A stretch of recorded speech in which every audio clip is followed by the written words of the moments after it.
Blessing of the Demon nützlich. Ja, aber ziemlich teuer.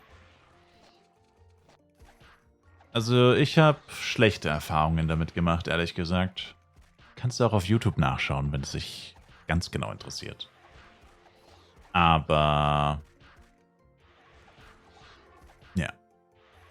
Also wenn du da wirklich was mitmachen willst, also wenn du damit wirklich was erreichen willst, zum Beispiel du willst deine Crit-Rate auf 100 bringen, deine Cast-Time auf 200 oder so, also damit wirklich was reißen möchtest, musst du schon sehr viel Geld investieren. Oder sehr viel Glück haben. Also ich habe jetzt, ich weiß nicht genau, wie viele benutzt. Ich glaube, so knapp 1000 müssten es sein. Es ist tatsächlich gar nicht so viel. Aber allein das sollte dir schon zu denken geben, weil die Dinger kosten ja, ich weiß nicht genau, was die kosten auf FEC, aber schon ein bisschen was auf jeden Fall. Ja, actually keine Ahnung, was die kosten, aber safe nicht günstig. Zumindest nicht, wenn du Hunderte bis Tausende davon kaufen musst. Und vergesst nicht auch Chia Nation, by the way. Und das Problem ist einfach, dass die Wahrscheinlichkeit, also erstmal hast du eine Grundwahrscheinlichkeit von 80%, dass du nichts bekommst. Zu 80% bekommst du einfach gar nichts. Also bei jedem Wert, du hast 20 Werte, jeder Wert hat eine 5% Chance, also jeder Wert ist gleich wahrscheinlich, ob er kommt oder nicht kommt. Das ist schon mal kacke, dass es 20 Werte gibt, weil es gibt halt echt schlechte Werte, wie zum Beispiel FP-Rate und...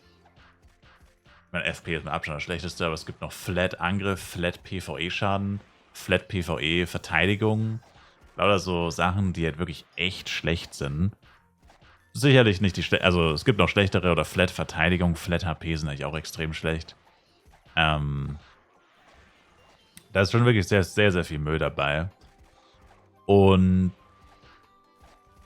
zu 80% wie gesagt nichts. Dann hast du eine 5% Chance, dass halt überhaupt mal der Wert kommt, den du willst. Also ist schon mal grundsätzlich ziemlich kacke. Und meine Erfahrung war, wenn denn dann irgendwann mal das kommt, was man will, ist es meistens halt der schlechteste Wert. Und das bringt dann halt doch relativ wenig.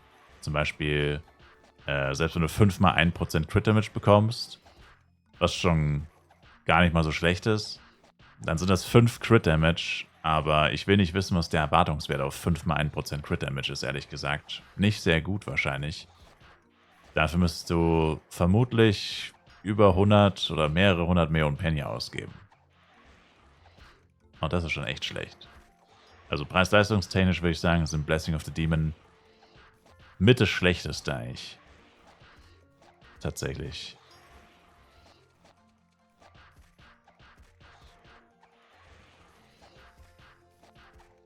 Und am besten kann man es wahrscheinlich nur dann utilisen, wenn man ganz wenig braucht.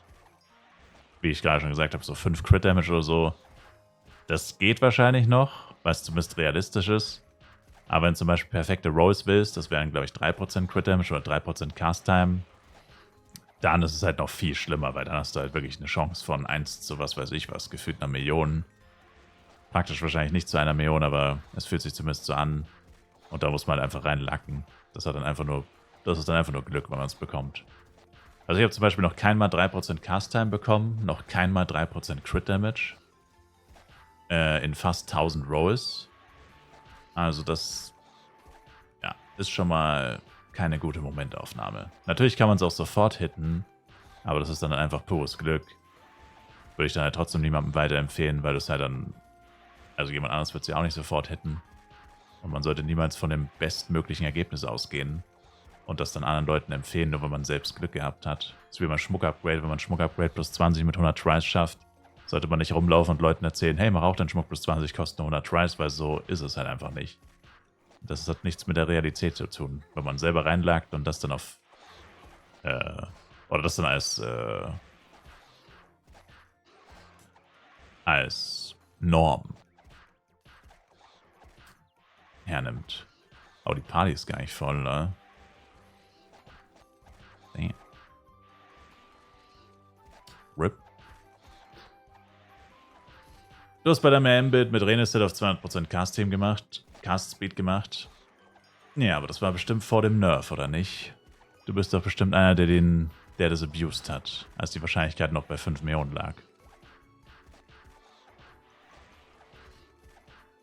Also ich finde, Blessing of the Demon ist echt nur was. Also wie gesagt, wenn einem halt maximal 5% Cast-Time oder Crit-Rate fehlen, kann man sich's überlegen.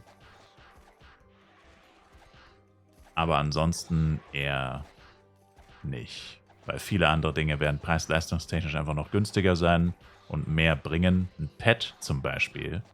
Ein Pet ist preis-leistungstechnisch wesentlich besser als Blessing of the Demon. 1000%ig. Gut, es gibt leider kein Cast-Time-Pad, muss man dazu sagen, aber für Crit-Rate zum Beispiel zumindest oder für generell Damage einfach. Und Ultimate-Schmuck auch wahrscheinlich, also auf FEC gerade noch ein bisschen teuer, aber grundsätzlich Ultimate-Schmuck wahrscheinlich auch viel bessere Preis-Leistung. Also gibt so viele Sachen, die eine wesentlich bessere Preis-Leistung haben.